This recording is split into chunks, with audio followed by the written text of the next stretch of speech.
Lepo pozdravljeni, spet je teden naokoli, spet je tu odmev tedna. Ta teden z nami komentira analitični komentator, gospod Aljuš Pertinač. Lep pozdrav, Pertinač, kako ste kaj? Dober dan in hvala lepa za povabilo. V redu sem, hvala, upam, da tudi vi in seveda vaša publika. Seveda, ker teden je bil zanimiv, mogoče tudi malo šaljiv, malce predbožični. No, zdaj tokrat pa lahko začnemo z zunanjo politiko, kar seveda redko naredimo, ampak bilo je zelo zanimivo, kako je predsednik vlade Golob svojo spremljevalko Tino Gaber v Parizu, kjer se je udeležil otvoritve prenovljene Notrdamske cerkve, katedrale, kako je on pravzaprav srečal predsednika, bodočega predsednika Združenih držav Amerike, Donalda Trumpa. Pa najprej poglejmo, kako je bilo to videti.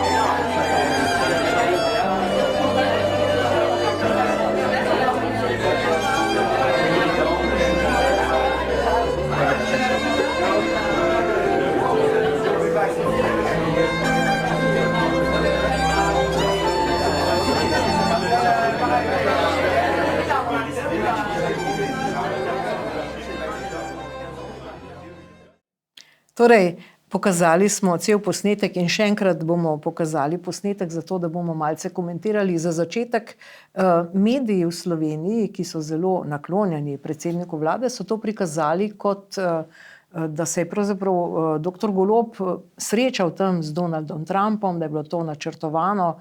Kako ste vi doživeli to, kar ste izvedeli iz medijev, pa bomo potem pogledali, kako je bilo res, še enkrat. Ja, jaz mislim, da bi se lahko samo o tem dogodku pogovarjala vsaj 1 uro, ne? Ker to se mi zdi na nek način kaže, kaj Slovenija ta hip je.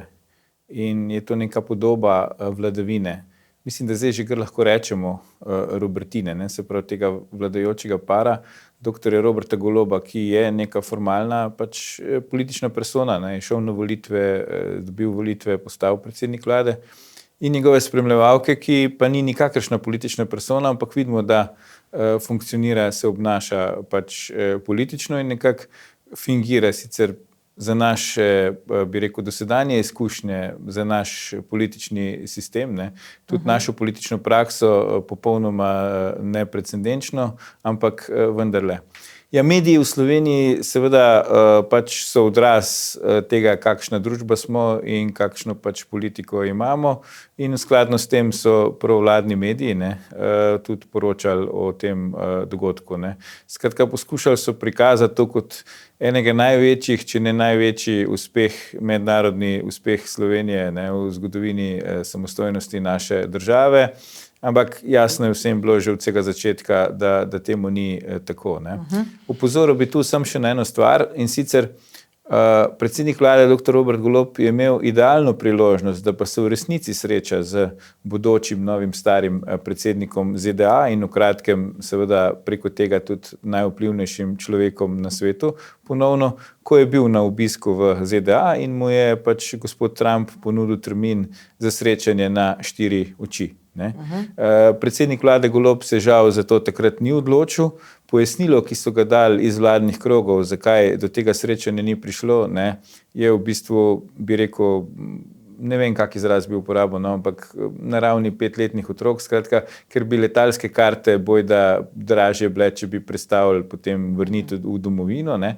Skratka, hočem to povedati. Golob je imel idealno priložnost, da se na 4 oči s Trumpom pomeni o stvareh, ki bi bile koristne za Slovenijo. Pa se ni. No, pa se ni, ja. Ja, poglejmo, zdaj seveda mediji so to predstavili ne celotnega posnetka, mi bomo šli skozi celotni posnetek, ampak samo Golob se rokuje s Trumpom. Zdaj pa poglejmo, kako je to zares bilo, pa bomo šli še enkrat skozi posnetek. No, najprej gospod Macron predstavi Tino Gaber Donaldu Trumpu, a ne, ne pa Goloba. Ja, se s tem govoriva, ja, ne, se je vprašanje, če bi se gospod Trump sploh ustavil ob Golobu. Ja, ja. Potem pa zdaj Golob seveda se drugi rokuje, zdaj Trump sprašuje, sta vidva, pa recimo, no, predvidevam, nekaj sprašuje, ne, v zvezi z njima, kaj je zdaj, kakšna je ta situacija. Zdaj bodo gledali še kaj. Spomnimo se, da je pravzaprav Bush mlajši rekel Janši, moraš poročiti to žensko, ki je bila z Urško svojo ženo sedanjo. To se pravi predsedniki. No in zdaj že kliče Macron, je bil že malce nestrpen. Četrtminutno uradno srečanje, če smo malo pikre. Glejte, sej pravim, o tem se dejansko pogovarjamo.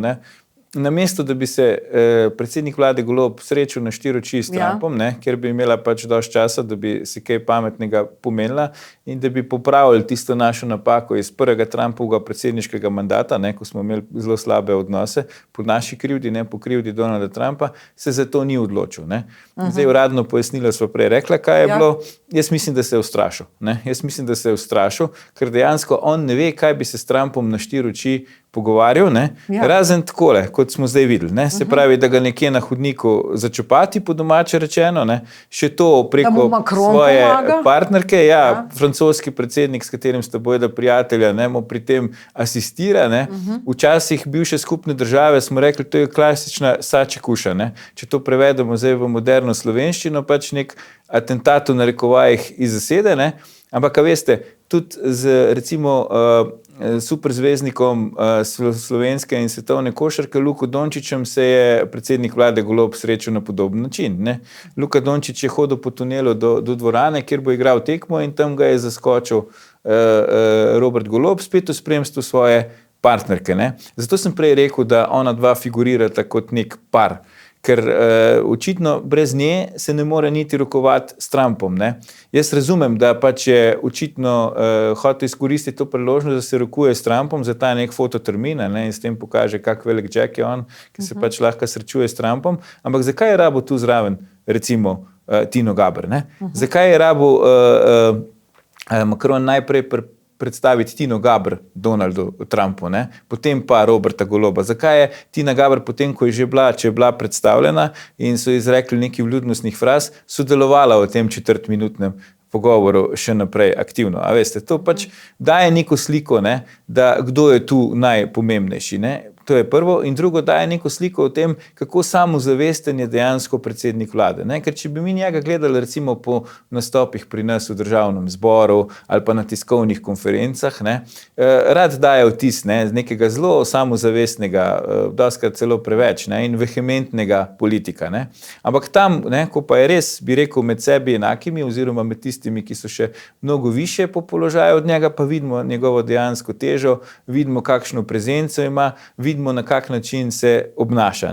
Ne bova zdaj ponavljala, kako je recimo bilo, ko je šel na državniški obisk v sosedno Italijo, pa smo spremljali tam tiste, bi rekel, scene kot iz neke cirkuške predstave, kaj je počel na rdeči preprogi pri gostiteljici, predsednici italijanske vlade Melonijevi. Skratka, to je prava podoba Goloba, to je prava podoba tega ali pa tistega, ki nam ta hip vlada. Se pravi, iščemo neke trenutke za neke fototermine z nekimi slavnimi osebami, za družbena omrežja, kjer se potem pohvalimo, lejte, kaki Jacki smo mi, skočila sva na Luko Dončića, zdaj sva skočila na Donalda Trumpa. In vidimo, da očitno to šteje v slovenski vladajoči politiki. Če sam še sabo to recimo primerjam, eden mojih otrok trenira za klub, ki domuje v Hali Tivoli in Luka Dončić tam redno trenira pred začetkom sezone, to je počel lansko leto, to je počel tudi letos, in ga tam srečaš, če tja hodiš. Meni je bilo recimo nerodno, da bi zdaj motil jaz tam njegovo rutino ali pa, ko sedi na kavi s svojim očetom in svojim trenerjem za kondicijsko pripravo, pa bi zdaj tam okrog njega skakal, ampak to je moj problem, Če hočem biti očitno predsednik vlade v Sloveniji, se moram obnašati natanko tako. No, ampak dobro ste izpostavili, recimo mogoče je bilo Golobovemu kabinetu tudi malce nerodno, ker so tako javno podpirali Kamalo Harris in dejansko mogoče bil tudi to nek zadržek. Mi smo pravzaprav ves čas na neki napačni strani zgodovine, nikakor nismo na zahodu. Ja, ampak veste, gospod Petrovčič, a mislite, da Trump ve, da je Robert Golob podpiral Kamalo Harris. Ja, ampak če bi kabinet... Mislite, da on sploh ve, kdo je recimo Robert Golob, ne? Ja, mislim, Skratka, pa to za Donalda Trumpa, mi ga poznamo, vemo, kdo je Donald Trump, ne, se on ni nepopisan list papirja. Bil je že 4 leta predsednik ZDA, se pravi, mi natanko vemo, kaj je Trumpu pomembno, kaj mu ni pomembno, kako se obnaša, ne? In tisto, kar mene v bistvu bi rekel zdaj že žalosti, ne, ali pa mogoče jezi, ne, je to, da sem res, mogoče sem nepopravljiv optimist, pričakoval, da pa zdaj v drugem mandatu Donalda Trumpa pa bomo vsaj tiste napake iz prvega mandata popravili. Ne. Nastavki so bili, se pravi, Robert Golob nima nobene negativne zgodovine z Donaldom Trumpom. Ne. Predsednica republike je zastopala na sodišču tasta Donalda Trumpa. Ne. Donald Trump je imel tako tasta kot soprogo, kot sina, ki govori slovensko na odru, ko je v bistvu pač po prvem nastopu po zmagi na volitvah. Ne.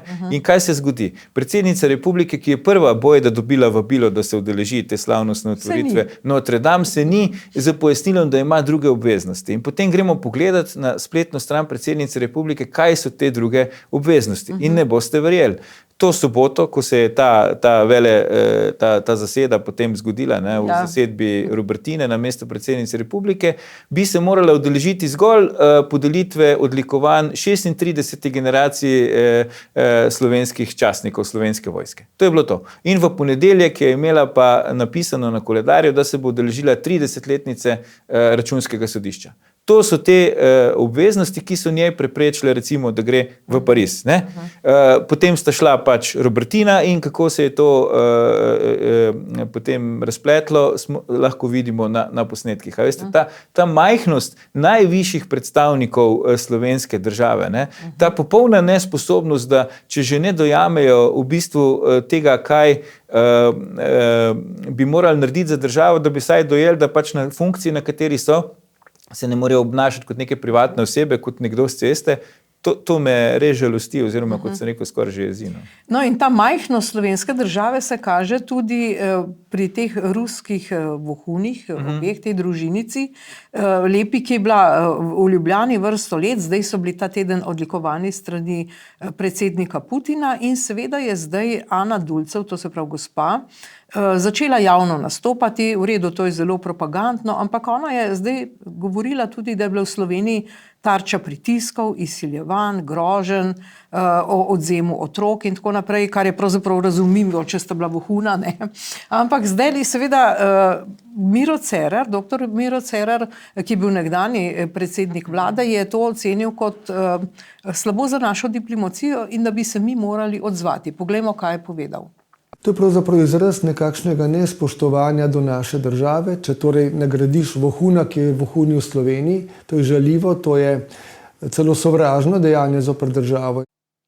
Kaj menite, Ljuš Pertinač? Bi se morala diplomacija kakorkoli odzvati ali bomo spet pokleknili? Ne nazadnje sta bila ta dva vohuna obtožena ravno za toliko dni zapora, da smo jo potem lahko vrnili. Ne? Niti dan več nista bila tu. Smo jo šli na nek način na roko. Ja, moram priznati, da sem rahlo zbegan zdaj, ne? Ker predstavljeno je bilo, da je do tega, bi rekel, atentata v narekovajih iz zasede, ne? Na Donalda Trumpa, ravno ta dogodek, ne? Se pravi ta izročitev oziroma zamenjava ruskih vohunov za neke ameriške vohune, bila največji, bi rekel, pač zunanje politični dosežek Slovenije od osamosvojitve naprej, ki je tudi omogočil predsedniku vlade Robertu Golobu, da se je srečal v Beli hiši z odhajajočim predsednikom ZDA Bidenom. Ne? Zdaj, glede na to, da je šlo za tak, bi rekel, epohalni dogodek, se mi zdi nenavadno, da zdaj bivši predsednik vlade, pa pač profesor prava Miro Cerar, ne, pravi, da je nespoštljivo do nas, ker je pač ruski predsednik Putin odlikoval ta dva vohuna. Ne. Slovenska diplomacija se lahko pač na to odzove, ne. Lahko reče, da je zgrožena, ampak je ne bo nihče resno jemal, ker dejstva ostajajo. Pač vohuna sta bila del časa pri nas, kakor jaz razumem, sta Slovenijo uporabljala za bazo za vohunjenje pač z drugimi zahodnimi državami, a ne, se pravi, njun primarni cilj ni bil, da bi vohunila za Slovenijo, ampak mogoče za, bi rekel, tujimi diplomati pri nas ali pa tujimi evropskimi inštitucijami pri nas. In kot taka sta pač potem bila vključena v to zgodbo te zamenjave. Težko zdaj mi, bi rekel, se pritožujemo na tem, kaj počne pač predsednik Ruske federacije, če smo aktivno sodelovali v tem, da sta pač ta dva vohuna bila izročena. Vi ste že omenili, pač obsodili smo jih na tako zaporno kazen, da ste v bistvu že odsedela v tem času, ko je postopek potekal in očitno je šlo tu za interese velesil. Kar bi jaz rekel, da je bolj nespoštljivo do Slovenije je, kako se naši najvišji dostojanstveniki obnašajo, ker na to, kako se obnaša predsednik Ruske federacije, roko na srce, mi nimamo nobenega vpliva. Lahko smo ogorčeni, lahko protestiramo, vpliva na to pa nimamo. Fajn bi pa bilo, če bi pa imeli kakšen vpliv na to, kako se obnašajo naši najvišji predstavniki države. Ali bi morali tu bolj raziskati mogoče kakšne slovenske ruske vohune, tako pogojno rečeno, ker takrat je bilo kar nekaj ugibanja, kdo vse dela za Rusijo in kdo je hodil k tema dvema vohunoma, kdo se je z njima dobival. Bi morali to razjasniti, tudi tega zdaj ne vemo. Ja, mogoče to počnejo v tajnosti. Jaz upam, da če že počnejo to, da to pač poteka v neki tajnosti, kot bi to vrstne preiskave morale, Ampak, kakor jaz razumem zdaj te relacije, večina to vrstne obveščevalne dejavnosti zdaj ne poteka na nek, bi rekel, tak filmski način, kjer se neki ljudje tajno nekje sestajajo, pa si potem neka sporočila na mikrofilmih ali pa na nekih listkih prenašajo, ampak gre za neko zbiranje informacij. Se pravi, zdaj, a so vsi tisti, ki so bili v stiku s tema človekoma, pač vedeli, da sta to neka ruska vohuna, če niti njuna otroka tega nista vedela, niti nista vedela otroka, da sta Rusa. Jaz dvomim. Tako da mogoče, da pač sta imela kontakte s kakimi osebami, ki niso vedeli, da s tem pač, ko se z njima pogovarjajo, se pogovarjajo z nekimi ruskimi vohuni. Drugače bi bilo, če bi recimo šlo tu za neke uradne predstavnike ruske države, ne vem, pač nekoga, ki dela na veleposlaništvu ali pa kakega ruskega diplomata, tam pač si pol ne moreš slepiti, za kakšne relacije gre. V tem primeru, ko je šlo za neka dva človeka, ki sta tu delala v globoki tajnosti, pa mislim, da gre za malo drugačen primer. Torej, naša zunanja politika ni proruska, bi ocenili. Ja, pa jaz bi rekel, da ne. Zdaj, tu se dost v Sloveniji se ta kopja krešejo. Tudi zunanji ministrici se pač učita, da je proruska in tako naprej, ampak jaz mislim, da je treba pogledati dejstva. Zdaj, če pogledamo uradna stališča Slovenije in tudi odločitve, ki jih mi sprejemamo, bi težko rekli, da so proruska. Mi pač podpiramo vse ukrepe Evropske unije proti Rusiji. Mi v končni fazi smo v tisti skupini držav, ki pošilja pač vojaško opremo, tudi bojna sredstva Ukrajini in tako naprej. Se pravi, iz tega bi težko rekli, da imamo neko prorusko zunanjo politiko. Če damo neko plastično primerjavo, bi se to dalo očitati mogoče sosednji Madžarski in njenemu predsedniku Viktorju Orbanu, ampak še tam bi jaz rekel, da gre bolj za, bi rekel, promadžarsko zunanjo politiko. Se pravi, za neko dost za naše razumevanje surovo, mogoče presurovo branjenje madžarskih nacionalnih interesov. Ampak če je tisto mogoče za odtenek presurovo, pa mislim, da je naše branjenje slovenskih nacionalnih interesov za 2, 3, 4, če hočete tudi 5 odtenkov, premalo surovo. Se pravi, mi bi morali pogledati, kaj določene odločitve pomenijo za Slovenijo tudi, ne samo gledati na ta širši evropski ali pa, če hočete, svetovni kontekst. No, seveda, v kontekst tega branjenja nacionalnih interesov gre tudi naslednja tema. Namreč Sirija je bila ta teden osvobojena, pri nas pa imamo še vedno veliko sirskih beguncev in seveda vodilni z Ministrstva za zunanje zadeve, pa tudi mislim, da z Ministrstva za notranje zadeve, je bilo rečeno, da pri vprašanju morebitnega vračanja sirskih prosilcev za azil iz Slovenije, Tanja Fajon se zavzema za počasnost in enoten evropski pristop. Poleg tega smo tudi dobili podatek, da je zdaj pri nas od leta 2011, ko se je začela sirska državljanska vojna, je bil status priznan 339 Sircem. Ta hip pa imajo v obravnavi 37 prošenj in jih niso ustavili. A je to premajhen slovenski nacionalni interes? Ja, to je zdaj dobro vprašanje, ampak bi rekel, to bi se zdaj lahko pogovarjala o tem na začetku, se pravi, predno se je vsa ta zgodba zgodila z sirskimi begunci pri nas. Ne.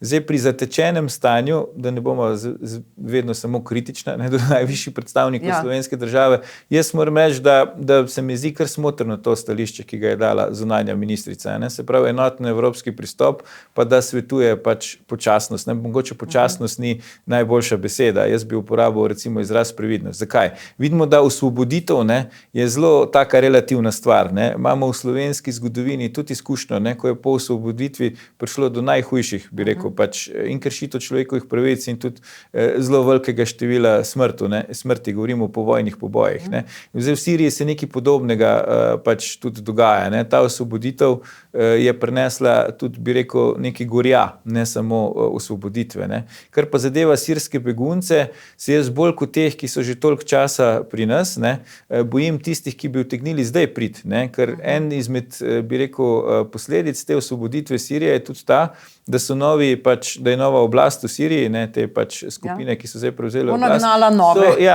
To pa izpustile so iz zapora pač vse tiste, ne, tudi, ali pa predvsem islamske teroriste, ki so bili do takrat zaprti in večina teh po informacijah, ki krožijo, ima potne liste države Evropske unije. Ne. Se pravi, jaz mislim, da bolj kot te, ki so že pri nas toliko časa, ne, da bi nas morali skrbeti, koliko novih bo mogoče zdaj prišlo, ki jih še ne poznamo, ne, v narekovajih, kot pa, da bi nas skrbelo, kako hitro bodo ti, ki so pri nas zapustili Slovenijo. Ja, ampak tem novim mi ne bomo preprečili, ne? Čeprav druge evropske države pa bodo, ne? Tu pa spet sledimo to Evropi. Se pa strinjam, tu pa je pač težava, tu pa je lahko govoriva zdaj o slabem ščitenju nacionalnih interesov, ne? Ker seveda napake, ki smo je storili, ne vem, 2014, 2015, 2016, ne bi kazalo zdaj spet ponavljati, ne?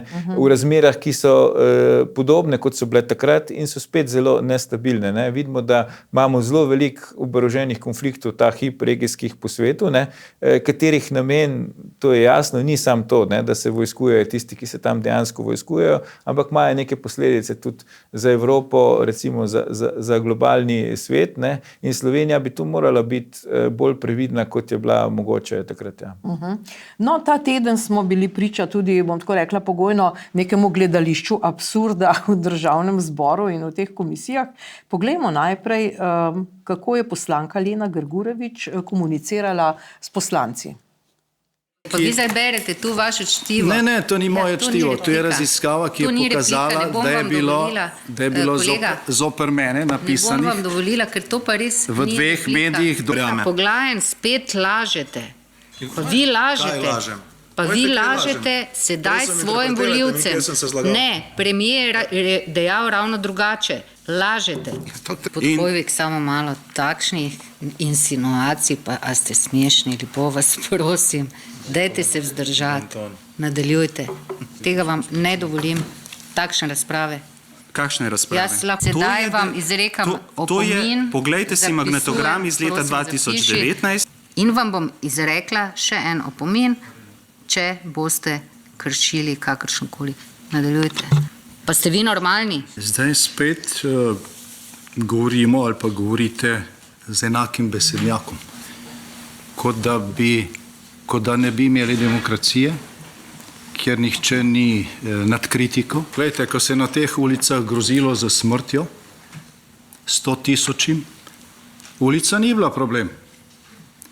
Če je bila kakšna kazen izročena, je bila celo vrnjena. Takrat pa ulica, gospod Bergant, ni bila problem. Nismo vas slišali, da bi to kritizirali, ker nimamo dvojnih meril. Vi jih pa imate, gledajte. 2 leti se je to dogajalo. Zadnje leto epidemije 2-krat na teden. Pa nobenega glasu od vas. Prosim, ne o neodvisnost sodstva, ko imate sodnike na političnih zborovanjih.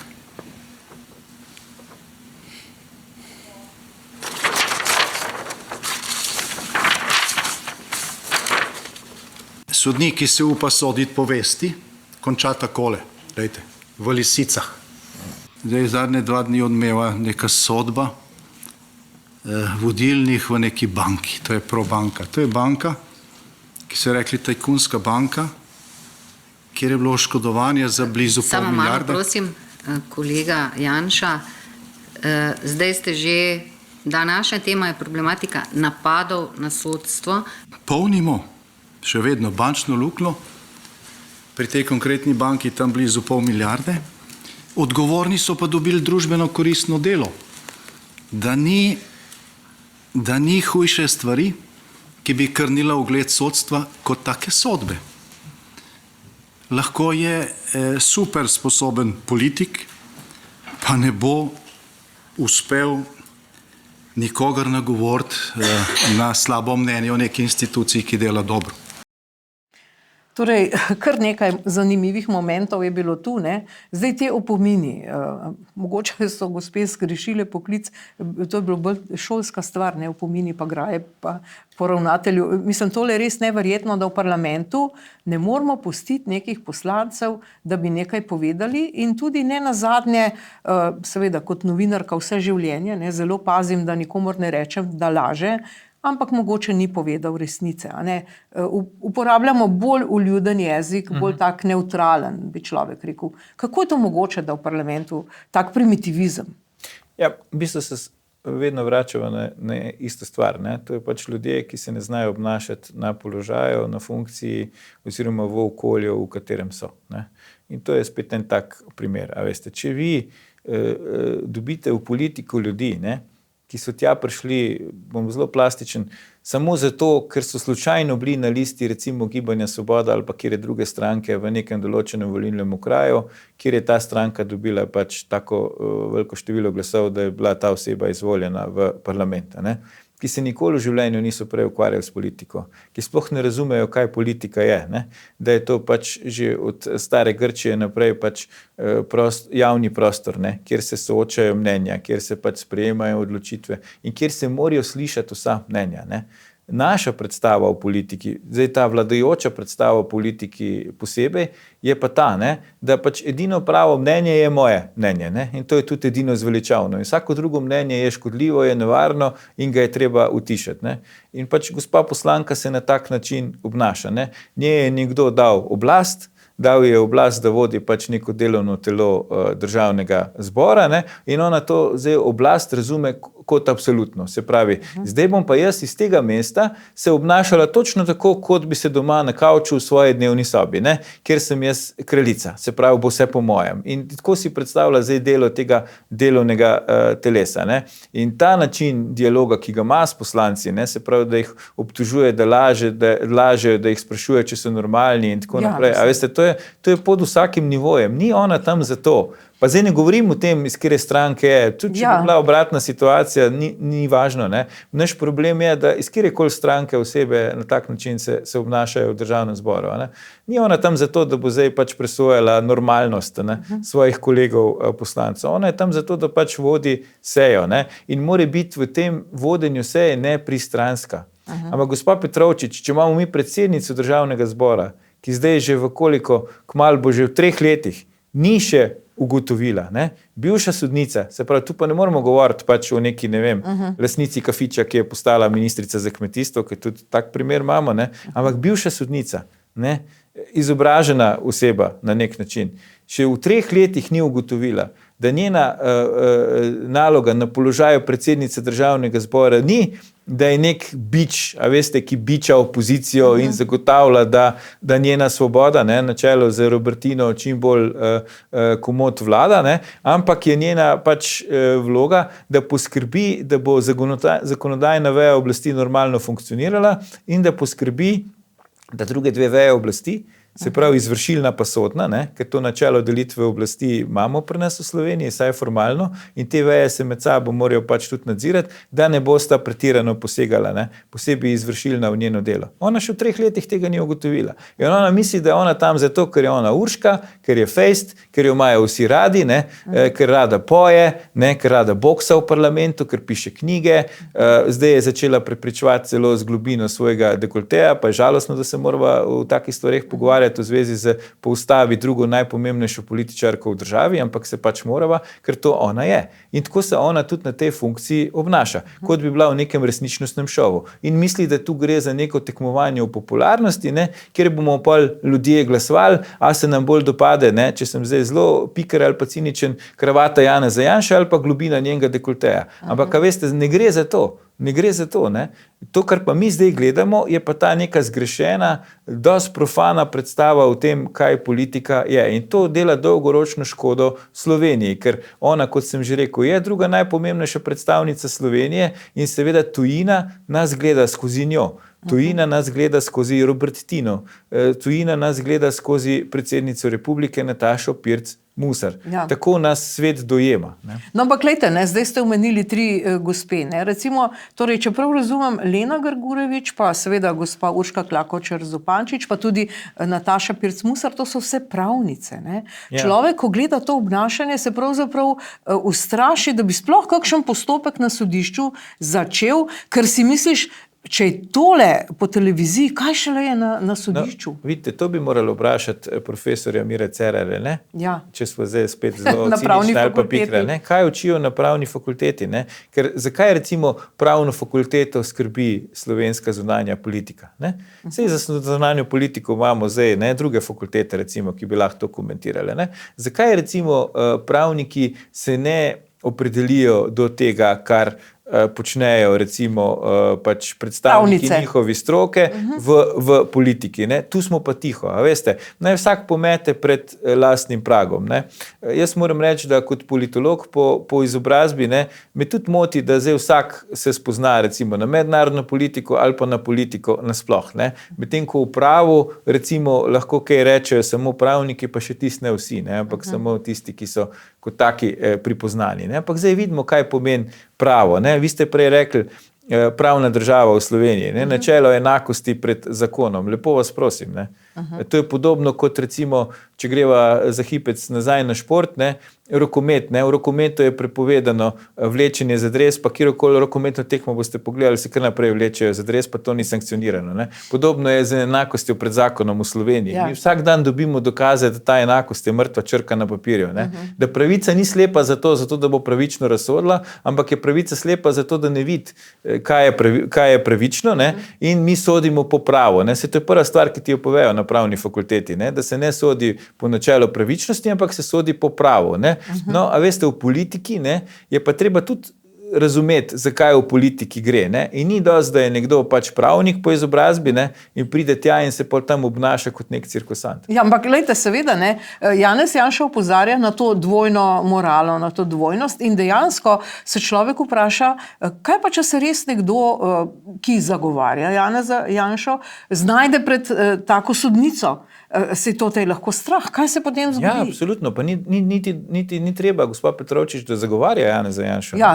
Že midva, ne, ki pač nisva ne kritična do Janeza Janše, se lahko vprašava, kaj se zgodi, če se znajdemo pred tako sodnico. Ne. Kdorkoli se lahko vpraša, kaj se lahko zgodi, če se znajde pred tako sodnico, če vidimo, da te sodnice na nekih najtop političnih funkcijah, kot je recimo predsednik Državnega zbora, se obnašajo v skladu z nekimi osebnimi prepričanji, trenutnem čustvenem stanju, nekimi muhami in tako naprej. A veste, to je težava. Ne. Se pravi, mi moramo dajati videz ali pa si skrbeti za to, da dajemo videz nepristranskosti, ne? Da dajemo videz, da država normalno funkcionira, da ni pomembno, kako se kdo piše, odkot je prišel, ko je v neke uradne postopke vključen. Ne? To, kar pa ti ljudje počnejo, nas pa na dnevni bazi prepričujejo v obratno. Ne? In potem se čudijo, da ljudje ne zaupajo inštitucijam, potem se čudijo, da ljudje pač iščejo neke druge poti, da pridejo do tistega, kar bi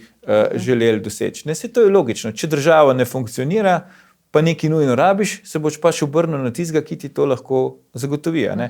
In tu potem pride do korupcije, tu pride do sive ekonomije in tako naprej. No, drug del tega teatra absurda je bila recimo komunikacija med urednikom Tomašičem in pa poslanko Tamaro Vonta. Poglejmo. Bilo to nadomestilo takrat? Kaj pa kričite? Povejte, kakšno je bilo nadomestilo, pa prosim povejte. Vi ste nezakonito pridobili vse Glejte, naše... v tem nezakonitem boste na kakem sodišču dokazovali, ni problem, ampak zdaj mi povejte, kakšno je bilo to nakazilo. Gre za javni denar, da povemo ljudem. Gre za javni denar. No, ne veste, kaj je javni denar. Ne, ni javni denar. Naš denar. Ne. Od tistih upokojencev 400 evrov penzije, ki plačujejo vam donacije, da si izplačujete visoke plače in da delate take packarije.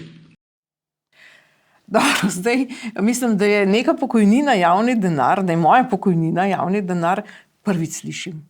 Ja, sej, če bi zdaj še izvedli to, kar gospa poslanka govori, ne, če on očitno misli, to njen denar. Ne? Ja. Se pravi, ona financira, ne vem, vašo pokojnino, pa verjetno tudi moj pač honorar, ne, sem samostojni podjetnik in zdaj, če mi dva pač vi vašo pokojnino, pa jaz del svojega honorarja namenva kot donacijo, recimo, ne vem, Novi 24 TV ali pa zaradi mene tudi Borisu Tomašiču Rdečemu križu, ali je to zdaj njen denar in kaj mi dva počneva z njenim denarjem. Ne?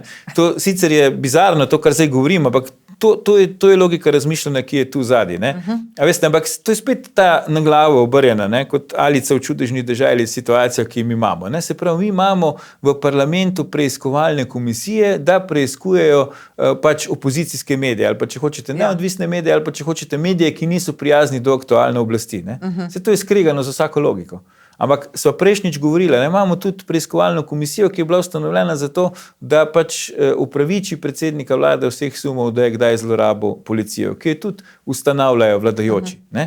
Ampak tega glede, ni, ne? To je neka zasebna firma, neko zasebni medij, pa kaj to zdaj, koga briga, sej je rekel zdaj ta urednik Tomašič, da je to nezakonito in zdaj bo moral on to, kakor tožite nas, ne, se veste, na sodišču dokazovati. To je spet to, kar so prej govorili, ne, se pravi, poslanki ni všeč pač uredniška politika te televizije, do česar ima vso pravico. Ampak to ne pomeni, da mora zdaj ona zlorabiti svoj položaj poslanke, zato da bo zdaj dosegla, da te televizije več ne bo.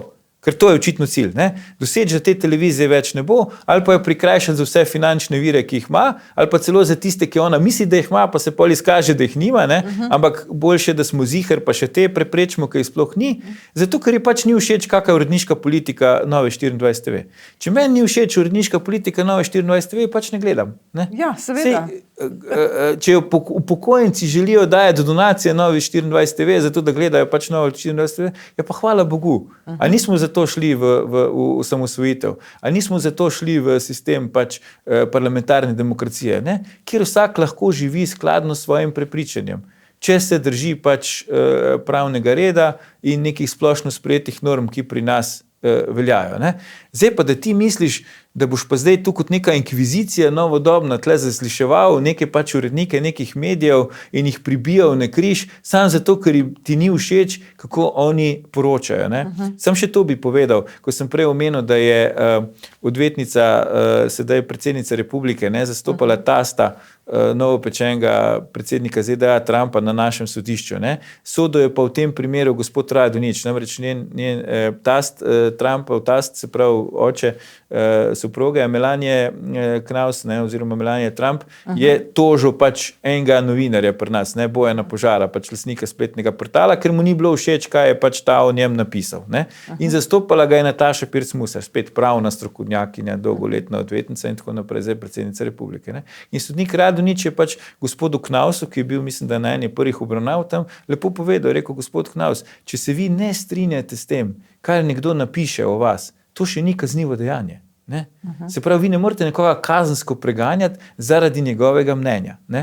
To, kar pa imamo mi, kar se pa nam dogaja, pa točno to. Ne? Že omenjena večkrat predsednica državnega zbora preganja s policijo in sodno enega izmed mojih stalnih komentatorjev oddaje Faktor na TV3, ker ji ni bilo všeč, kar je o njej rekel. Ne? Se pravi, policija mu je izrekla globo, zato ker je ona sprožila postopek, ker ji ni bilo všeč, kar je on o njej povedal. A veste, če mi na to pristanemo, ne, pol se ne rabimo bati, da bo k nam prišel, ne vem, Rusija, pa da se bomo vrnili v komunizem, ker je to bistveno hujše, kar se zdaj pri nas dogaja, pod neko dimno zaveso neke demokracije, ne, in nekega blaznega pluralizma, borbe proti antijašizmu, pa proti fašizmu, pa proti ne vem še čem vse ne, ampak dogaja se pa točno to, proti čemur se menda ti ljudje borijo. Ja, ampak gledajte, še hujša je stvar, ne? Ker ta komisija že nekaj časa traja. Prej je bila prva predsednica Mojca Pašek Šetinc in ona je pa opozorila, ker so menda domnevno dobili nezakonito podatke o finančnih transakcijah tega podjetja in je poslanka, ki potem stopila iz Gibanja Svoboda, Pašek Šetinc, dejala, da je ta komisija tako pravzaprav namenjena tej diskreditaciji SDS ali pa recimo tega medija. Pa vendarle, gospod Tomašič je na začetku vprašal, imam eno vprašanje. Jaz sem pod kazenskim pregonom zavezan govoriti resnico, kar ves čas počnem. Zanima pa me, je rekel Tomašič, ali to velja tudi za vas, torej za člane komisije, ali vi lahko govorite tudi to, kar ni res, ne? Ker praktično ti lahko v vprašanju, kar se je potem to dogajalo, impliciraš, ali poznate to firmo, in zdaj, če poznam neko firmo, ABC ali kakorkoli, ne, že pomeni, kaj zdaj to pomeni? To je res težka stvar na tej komisiji. To je to, kar so prej govorila, ne, da je pravica slepa. Zakaj je pravica slepa? Ne? Zato, ker tu ni pravičnosti. Ne? Ker točno to je res. Se pravi, ti si poklican na nek zagovor, ne? Grozijo ti s kazenskim pregonom, zavezan si govoriti samo resnico, medtem ko poslanci, ki pa vodijo to kvazi preiskavo, ki to ni, ker vidimo, da je to nek cirkus, pa niso zavezani nobenim standardom. Ne? In celo imajo, bi rekel, kazensko pravno, niso odgovorni za nobeno besedo, ki jo izrečejo v funkciji poslanca. Ne? A vidite zdaj to nasprotje, ne? To čisto dihotomijo. Ne? Na eni strani nekdo, ki je že tak šibkejša stranka, ne? Ker nek urednik ali pa lastnik, po končni fazi tudi direktor nekega medija, ne? Je šibkejša stranka, če pride pač pred neko preiskovalno komisijo Državnega zbora. Ne? On je pod ne vem kakimi strogimi penali, če karkoli naredi narobe, medtem ko tisti, ki ga pač obsojajo zaradi nekih svojih predstav, osebnih, ne, ali pa fantazm, pa niso zavezani nobenemu standardu. Ne. In to je problem. In zdaj ljudje, ki imajo tako moč, bi se morali zavedati, kaj ta moč pomeni in bi jo morali zelo previdno uporabljati. Mi imamo pa problem, da, ko sem prej rekel, da na take položaje dajemo ljudi, ki pojma nimajo o tem, kako se je treba na teh mestih obnašati, in to moč ne samo, da jo neprevidno uporabljajo, ampak je celo še zlorabljajo. In to je težava. Ne? In tisti, ki se zdaj naslaja, ne, da pač tu poslanka Vonta nekega gospoda Tomašiča tam vrti na ražnju, ne, naj počaka leto, 2 ali 3, ko bo situacija obrnjena. Pa bo tu neka druga poslanka, pa bo tam nek drug urednik nekega medija in ga bojo glih tako vrteli na ražnjo. A veste, ker kolo sreče se vrti. Ne? Danes mi, jutri vi. In to je zelo, bi rekel, kratkovidno gledanje, ne, tistih, ki se mogoče zdaj naslajajo nad tem, kar se dogaja. Ne? Torej, kaj bo rezultat zdaj te komisije? Kakšno poročilo? Sploh ali ne? Ali... Pa se nima veze. Karkoli bo, ni pomembno. Ja, poročilo, kakršnokoli že bo pač odraz večine, ki je v tej komisiji in njihovih predstav. Mi ne bomo nič več vedeli o tem, kaj se je dejansko zgodilo in kakšno je stanje stvari, ker to niti ni namen komisije. Namen komisije je, da oni ugotovijo to, kar itak že vedo in kar so se odločili, preden so sploh ustanovili komisijo in preden so se začeli z ljudmi pogovarjati. In taki postopki nimajo nobenega smisla in tudi poročila takih, ki so plod takih postopkov, nimajo nobenega smisla. No, ta teden smo v Državnem zboru videli, ko že omenjate predsednico Urško Klakočar Zupančič, tudi tole njeno reakcijo. Takoj prosim, da odstrani reklamo iz njegovega sedeža, takoj nemudoma. Nemudoma. Odstranite, prosim, reklamo, hvala lepa. Umaknite takoj tisto, kar imate pred sabo, dajem vam drugi opomin. Dobro, prekinjam sejo za 10 minut, pa se bomo pogovorili.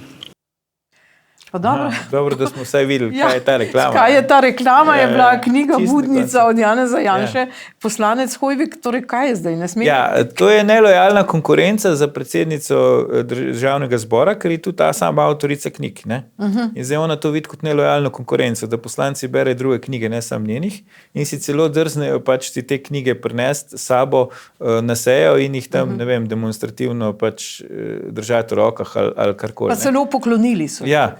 Skratka, ne, in zdaj pač ona, a veste, to je spet del tega miselnega okvira, ne, in teh značajskih posebnosti. Ne. Kot ona vidi to, v njeni dvorani, v njenem državnem zboru bo vse po njenem. Ne. Se pravi, če kdo ni oblečen tako, kot ona želi, mu izreče opomin, ga nažene ven. Če ima kdo v sabo kak predmet, ki njej ni všeč, mu izreče opomin, ga nažene ven in potem celo prekine sejo, da se bodo o tem pogovorili. Si predstavljate, gospa Petrovčič? In so vzeli Hojviku to knjigo. Ja, pa oni so tam zato, da da sprejemajo zakonodajo, da omogočajo, da ta država funkcionira. Ne zato, da se v nekih knjigah pogovarjajo in zaradi tega prekinjajo seje. Ne? A veste, mislim, to je taka majhnost, bi jaz rekel, to je tako nerazumevanje tega trenutka, kaj se od tebe tam pričakuje, zakaj ti tam moraš biti. Kaj bi njo ostalo, da bi se ona normalno na tej funkciji obnašala? A ne bi bila to najboljša deviza, da pač volivci prepoznajo, da se njej in njeni stranki res gre za to, da bi v tej državi pač nam šlo boljš, pa da bi velika večina ljudi bolje živela. Ne? Ne, njo je pomembno, da ona zdaj dosegla svoj prav, da je tam nek poslanc neko Janševo knjigo mogel umakniti. Ja. Kaj ima od tega Slovenija? Kaj ima kdorkoli v Sloveniji od tega? Ne? Nihče. No, pa tudi recimo profesionalno, to lahko povem z novinarskega vidika, je, da v bistvu človek se distancira tudi s svojimi čustvi od tega, kar obravnava. Ne? To je prvi pogoj, ne? Ker čustveno emocije, veste, to ti lahko doma, tako so rekla na kavču, ne gledaš neko nogometno tekmo in tam pač kričiš zraven. Ne moreš pa v neki javni komunikaciji funkcionirati na podlagi nekih hipnih emocionalnih stanj. Mi imamo pa zdaj v bistvu oblast, ki misli, da so njihova hipna emocionalna stanja nacionalni interes Slovenije in politika, ki jo moramo slediti. Ne? To je izven vsake logike. No, greva zdaj ven iz državnega zbora. Predsednici države Nataša Pirc Musar je ta teden povabila, oziroma najprej je ugotovila, da bo ona, kar se tiče Banke Slovenije, praktično zdaj ne bo ponovila razpisa. Mi zdaj še ne vemo, kako se bo ta zgodba tega, da tako rečem, oponiranja doktorju Robertu Golobu, namreč vlada predlaga gospo Jazbec za guvernerko, Nataša Pirc Musar je ni predlagala, zdaj Rop ni šel skozi. Skratka, kaj se bo zdaj zgodilo? Namreč 8. januarja poteče mandat sedanjemu gospodu Vasletu. Ne? In do zdaj se je menda 3-krat zgodilo, da niso šli skozi kandidati. Ne? Mislim, da je bil to Gaspari, potem je bil gospod Rant, pa Primož Dolenski, bo pa zdaj na mesto Vasleta. Kaj zdaj to pomeni za Slovenijo? Tudi Banka Slovenija je konec koncev nek pomemben organ, v Evropi se nižajo obrestne mere, vendar imamo mi tudi neko besedo pri tem, kaj bo zdaj? Ja, vidimo, da po mnenju vladajočih nič posebnega. Ne? Če jih ne skrbi, da imamo očitno generalnega direktorja policije, ki ne izpolnjuje pogojev, ne? Pa jih tudi ne skrbi, da imamo pač Banko Slovenije, ki ne bo imela guvernerja. Ne? Tu imamo zdaj spet tipični primer nekega trmarjenja. Ne? Trmari predsednica republike, trmari na drugi strani predsednik vlade, ne? Oziroma on, ki kontrolira večino v državnem zboru. Ne? Zdaj jasno je, da po sistemu, kakršni je pri nas v veljavi, pustimo zdaj, kaj si jaz ne mislim, ali pa kaj si v končni fazi v njem mislite Robert Golob pa Nataša Pirc Musar, je pač predsednica republike predlaga v izvolitev. Ne? Zdaj, če ti hočeš, da je nekdo izvoljen, ne, ker nekako to razumemo, da tisti, ki so pisali ustavo, so verjetno pač pričakovali, da bo predsednik republike vsakokratno pač predlagal ljudi, ki bo izvoljeni, ker nima smisla, da predlagaš ljudi, ki niso izvoljeni. Ne. Ampak ona tega ne razume, a veste, ne? Z doktoratom znanosti, doktorica znanosti, pravnica in tako naprej, ne razume tega, ne? Da ti moraš vprašati pač vladajočo večino v državnem zboru, ne? Koga izmed pač množnih predlaganih bi vi podprli, ne? Ker to je končni cilj. Končni cilj ni, da ona predlaga tistega, ki je njej všeč, pa lahko je tudi meni všeč, recimo, pa lahko je ta najboljši, ampak končni cilj je, da predlaga pač tistega, ki ima šanso, da gre skozi, ne? Da je izvoljen. Ona tega ne razume. Ne? Po drugi strani pa tudi predsednik vlade ne razume, da pač če ima predsednica vlade, predsednica republike, se upravičujem, pač po ustavi to dolžnost, da predlaga kandidata, da ne more on zdaj pač njo prisiliti, da bo predlagala pač nekoga, ki bi on rad. Ne? Se pravi, tu ona dva tega ne razumeta. In zdaj imamo pač neko to situacijo, kjer, veste, pač meni je všeč Pehtranova potica, vam je recimo všeč Orehova, ne? Ja. Jaz Pehtranove ne bom, mislim, vi Pehtranove te jedli, jaz Orehove nam speko, oba lačna, ne? Ja. Ampak sva pa ustrajala na svojem prav, ker je to edino pravično in zveličavno in ker veva, da imava midva prav, ne? Tu se ne more država na ta način funkcionirati. Ne? Oziroma mi pač paradoksalno dokazujemo, da država lahko funkcionira tudi v takih razmerah. Ne? Samo vprašanje je, kako učinkovita je. Ne? Ni učinkovita in to je problem. Pa kdo jo sploh jemlje resno? No, ampak je pa predsednica republike pa poklicala in povabila predsednike političnih strank oziroma neke člane, niso vedno predsedniki, na kosilo. Zdaj, kaj si lahko mislimo o tem obisku? Je to lobiranje? Kaj se tu dogaja? To je del očitno tega sindroma, ki se zdaj širi iz vladajočih krogov tudi v bistvu na vse politične reprezentante ta hip. Ne. Mi smo bili pri predsednici republike in se nam je tako fajn zdelo, da smo se zdaj mogli takole slikati. Ja, mislim, to je, lejte, ene punce, eni otroci, ki grejo, ne vem, v petek zvečer v Cineplex, ne, pa se s kokicam tam slikajo, ali pa pač ene punce, ki grejo na nek koncert, ali pa eni fanti, ki grejo na neko fuzbal tekmo, se takole slikajo. Ne. Ja. In potem pa vidimo pač cvetober, ne, v narekovajih, ta hip parlamentarizma slovenskega se tudi na ta način fotografira. Ne. Ja, luškani. Sej simpatična fotografija. Jaz upam, da so se res tako fajn imeli, kakor ta slika tudi kaže tam. Ne. Ampak ni kaj to. Mi od tega? Ja, ni to. A veste, gospa Petrovčič, mislim, fajn je, da ti uživaš pri svojem delu. Ne. Hvala Bogu, jaz tudi uživam pri tem, kar počnem. Ampak ni smisel tega mojega dela, ta moj užitek. Zdaj moram pa jaz kazati ta svoj užitek in zdaj moramo biti vsi vzhičeni, kako so oni fajn, kako oni tam pri tem uživajo. Ne? Tu ne gre za to. Ampak, veste, tu je zgrešena je predstava, da če mu pa mi tako lepo slik so naredili, nas bojo pa ljudje volili. Ne bojo nas zaradi tega volili. Ne? Volili nas bojo zaradi nekih drugih stvari ali pa gledali v končni fazi, če smo televizija, nas ne bojo zaradi tega. Brali nas ne bojo zaradi tega, ne? Ker smo mi fajn, sami po sebi, ker se imamo fajn. Ne? Ja. Ampak mi nekako, zdaj smo, edino, kar je še ostalo v Sloveniji, je to, da mi vsi sporočamo, kako se imamo fajn in vsi moramo zdaj ploskati, ker se imamo fajn. Ja, no, ampak seveda smo pa ta teden spet poslušali, ali mi potrebujemo predsedniško palačo, nek protokolarni objekt. Ne? No, pa poglejmo, kako je bilo. Kot zasebna podjetniška iniciativa. Ne? Ja, kako je bilo to paradoks nad paradoksi. Ja. Kaj smo lahko slišali? Mi v klubu vsekakor podpiramo, da bi predsednik ali predsednica tudi bodoče dobili rezidenco. Vi uredite zemljo, mi bomo uredili vse ostalo. Ja, poslušajte, tako enostavno, ne? Saj še tistih hiš poplavljencem niso sanirali, mar bi šli tja.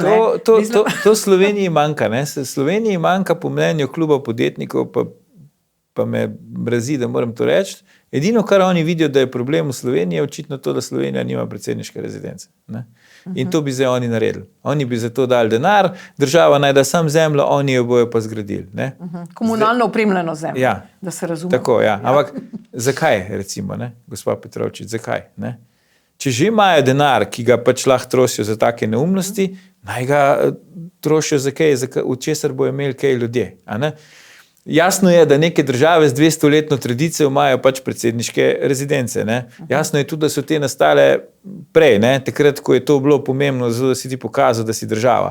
Slovenija, kakršnakoli že je, ne? V 30 letih svoje samostojnosti že dokazala, da je pač država. Ne? Se pravi, mi ne rabimo tega zdaj dokazovati z neko predsedniško rezidenco. Mi po drugi strani, gospa Petrovčič, imamo cel kup protokolarnih objektov v Sloveniji, še z bivše skupne države, pa z bivšega režima, ki lahko funkcionirajo kot točno to, kar so protokolarni objekti. Ne. V končni fazi v Ljubljani imamo vilo Podrožnik, ne, ki ima vse elemente predsedniške rezidence. Nič ni treba graditi. Nobene zemlje komunalno opremljene ni treba podarjati, ne. Predsedniška rezidenca je že tako rekoč tam. Ne. Zdaj pa, a je kdo sploh vprašal aktualno predsednico republike, ali bi se ona hotela preseliti svoje hiše, kjer zdaj živi, v to predsedniško rezidenco? Ne? Ne. Zdaj, zakaj je torej klub slovenskih podjetnikov misli, da je pa ta glavna stvar predsedniška rezidenca in to bi oni z lastnim denarjem zgradili. A mislijo kandidirati vsi pol za predsednika naslednjič, pa da bojo oni tam noter ali kaj, ne? Skratka, a veste, mislim, to so res take neumnosti in o tem se mi zdaj pogovarjamo, ne? Pa reakcija vladajoče politike je pa pač nek čisti populizem, ne? Ker pa spet pride predsednica državnega zbora pa reče, dokler zbiramo po SMS-ih denar za otroke, ne rabimo predsednika, a veste, se pravi populizem na eni strani, populizem skoraj še hujši na drugi strani, ne? In to je zdaj to, kar mi imamo, ne? Ampak je še hujša zadeva. Zdaj tole imam jaz fotografijo, kje je napisana slovenska himna, ne? Tole je pločnik pred glavno pošto v Ljubljani, ne vem, ali ste to sploh opazili, namreč jaz hodim.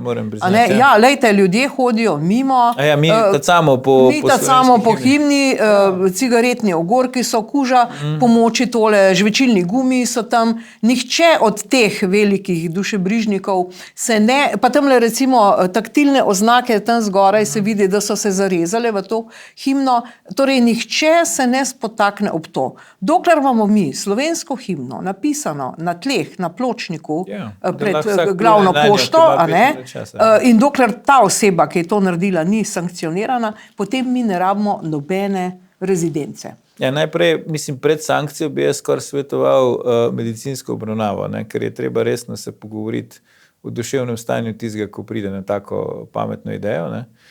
Pa da prije od te ideje do realizacije, tako kot pravite, to pa je res že skoraj vredno kazenskega pregona. Ne? Jaz mislim. Ampak to je podoba Slovenije, gospod Petrovčič, to mi smo. Ne? Mi smo pač ponosni baje na svojo domovino, tudi na svojo himno in tako naprej. Himna mimogrede za aktualni trenutek, ki ga živimo, bolj idealna ne bi mogla biti, ne? Žive naj vsi narodi in tako naprej, ne? Za mir.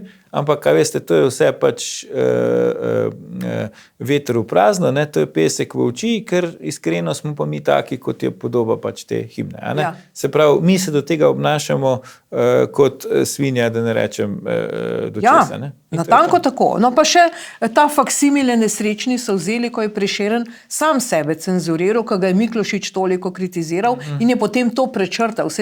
To je moč videti kjerkoli. Ja, pa sej to je utkano v to idejo. Še prečrtana himna, ne? Še faksimile, dejani živ tekst. To je utkano v to idejo. Ne? Se pravi, mi že govorimo, da smo da naj živejo vsi narodi, ampak že doma vidimo, da nismo resnici za to. Še Prešeren je to prečrtal. Da živijo samo tisti, ki so nam podobni, ostali, ki nam niso, pa ne smejo živeti. Ne? Ja, jaz mislim, da je to največja sramota Slovenije. V centru Ljubljane hodimo po himni. Ampak nihče se v to ne spotakne, dobro, tako je. Ne? Najbrž tudi nihče ne opazi, da je to sploh himna. Kdo še ve, da je tam pošta, recimo. Tako, to je res. Smo zdaj v takih časih živimo, da na pošto več niti ne greš, ne? Ali pa saj si srečen, če ne rabiš iti.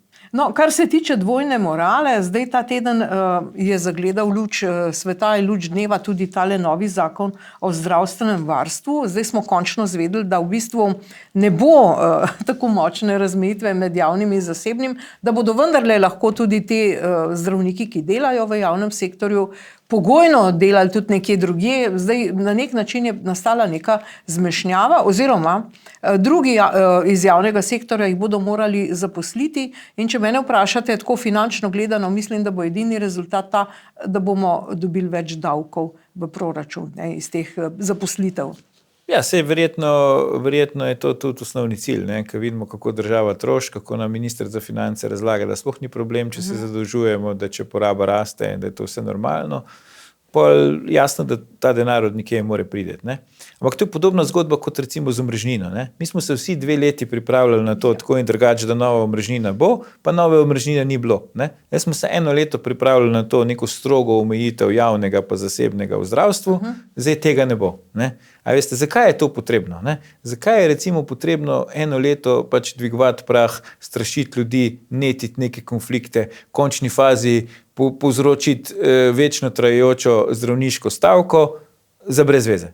Zato da pol ugotovimo, da smo se sam hecali. Ne? Ali pa kot bi rekel predsednik vlade, meni se utrne neka misel, moj aparat gre v realizacijo te misli, pri tem pa sploh ne vejo, da se mi je čez pol ure utrnala že druga misel in ko oni pridajo čez 1 teden z rešitvijo, ne, jim jaz povem, da so vmes imel že 50 drugih misli in da so čist falili. Ne? Se pravi, a veste, tu na tak način ti ne moreš funkcionirati. Ne?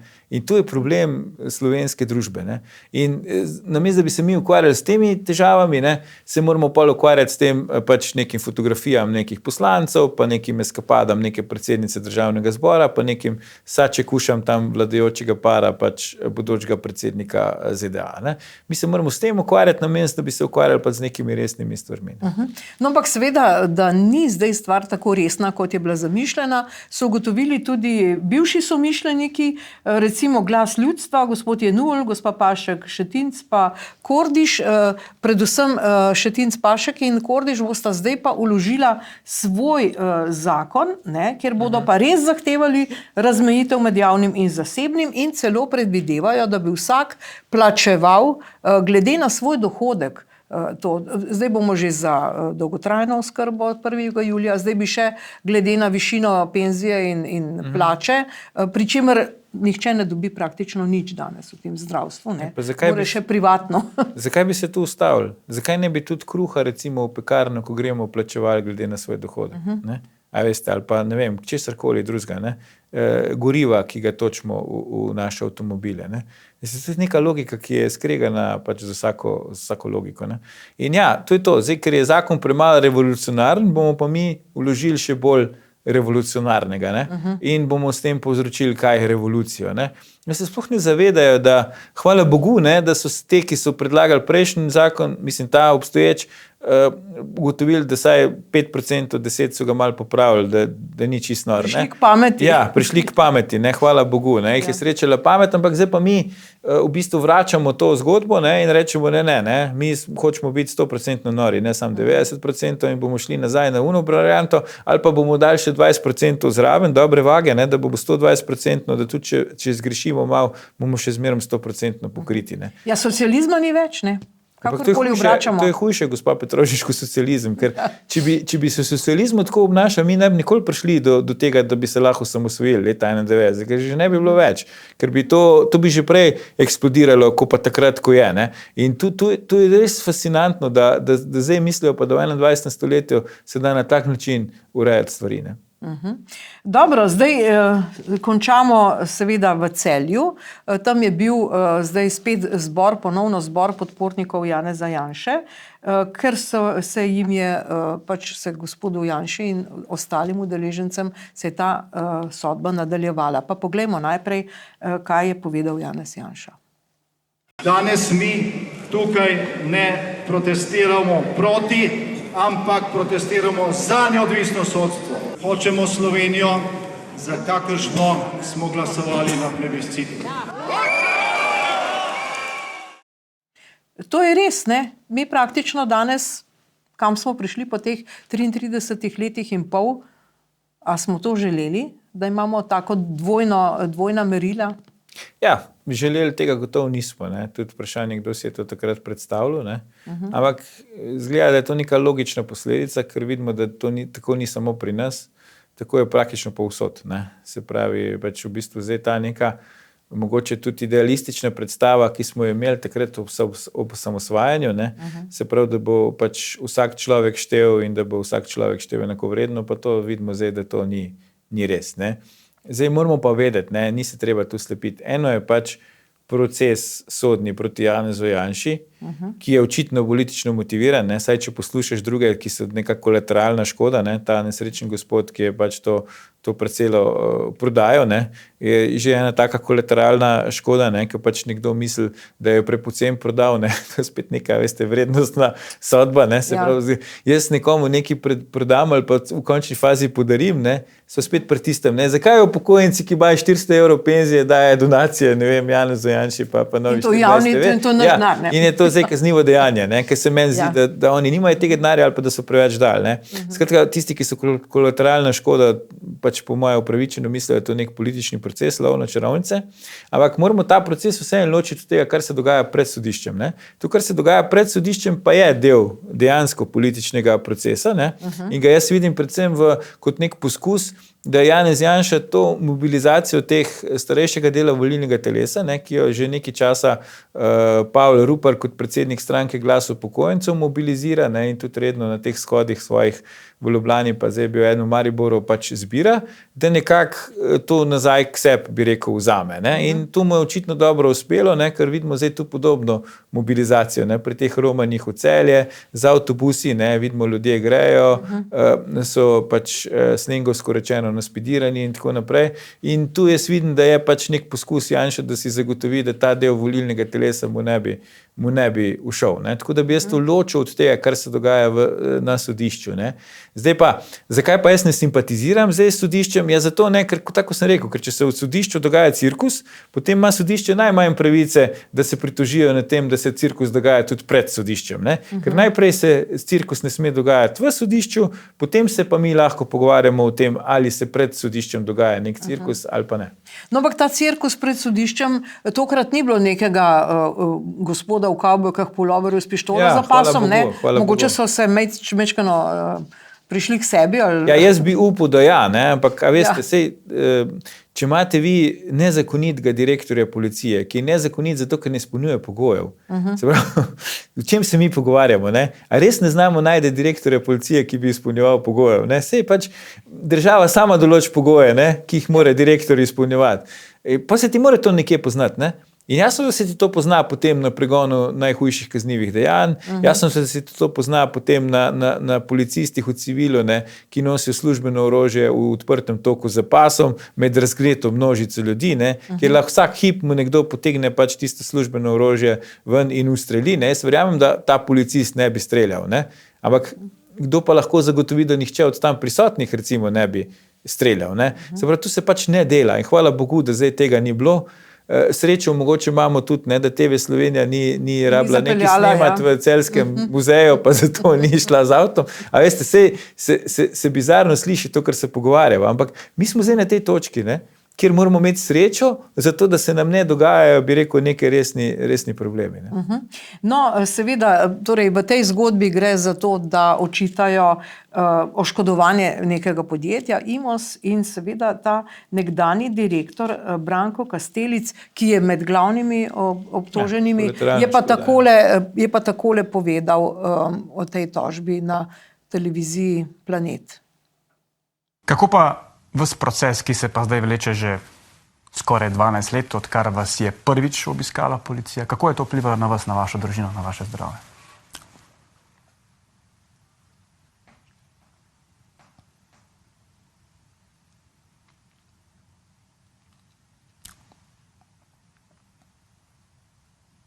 Če ne želite odgovoriti, verjamem pa, da vam je težko.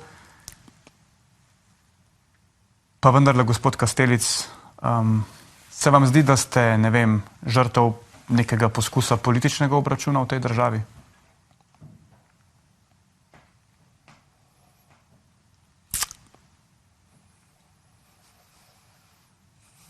Pravijo kolateralna škoda.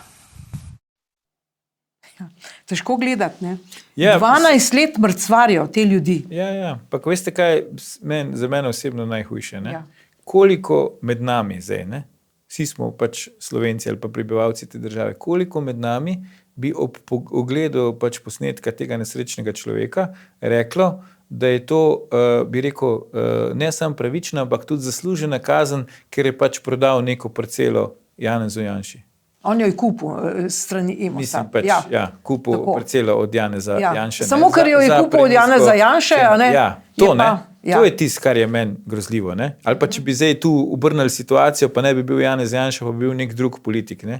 Koliko med nami bi rekli, čist prav mu je, ne? Da zdaj že 12 let trpi in da je očitno v takem stanju, v kakršnem je, samo zato, ker je pač kupil neko parcelo od Janeza Janše, ki ga mi črtimo, sovražimo in tako naprej, ne? A veste, ko na tako nizko točko pademo, ko te neki osnovni človeški standardi nam več ne funkcionirajo, ne? To je tisto, kar je zame osebno najbolj grozljivo tu. Gospod Pretinač, ker smo v decembru, vsakega gosta vprašam, kaj si vi želite v decembru, pa za prihodnje leto. Ja, ste me malo presenetili s tem vprašanjem. Mislim, še imel časa veliko o tem razmišljati. Jaz bi rekel tako, no, pač predvsem vsem želim veliko zdravja, ne? ne samo zaradi tega, v kakšnem stanju naš zdravstveni sistem, ne, tudi zase ali pa za svojo družino. No. V decembru pa, da bi, kakor se le da, glede na to, da pač so časi težki in da marsikomu to ni omogočeno, ampak tako sem rekel, kakor se le da, da bi čim bolj občutili ta decembrski praznični duh, no, ker se mi zdi, da to je nekaj čarobnega, ne glede na to, kaj kdorkoli pač osebno verjame, mislim, da je ta decembrski čas pač temu namenjen. V novem letu pa vsem nam predvsem želim trezno glavo, no. Saj je fajn, da imamo vroče srce, da se borimo za tisto, kar pač mislimo, da je prav, ampak dajmo ohraniti ob tem še trezno glavo, pa bo to najboljša možna kombinacija. Ja, gospod Aljuš Petrinač, najlepša hvala za te misli in za vaše komentarje danes. Hvala lepa. Tudi vam. Hvala za pozornost in nasvidenje.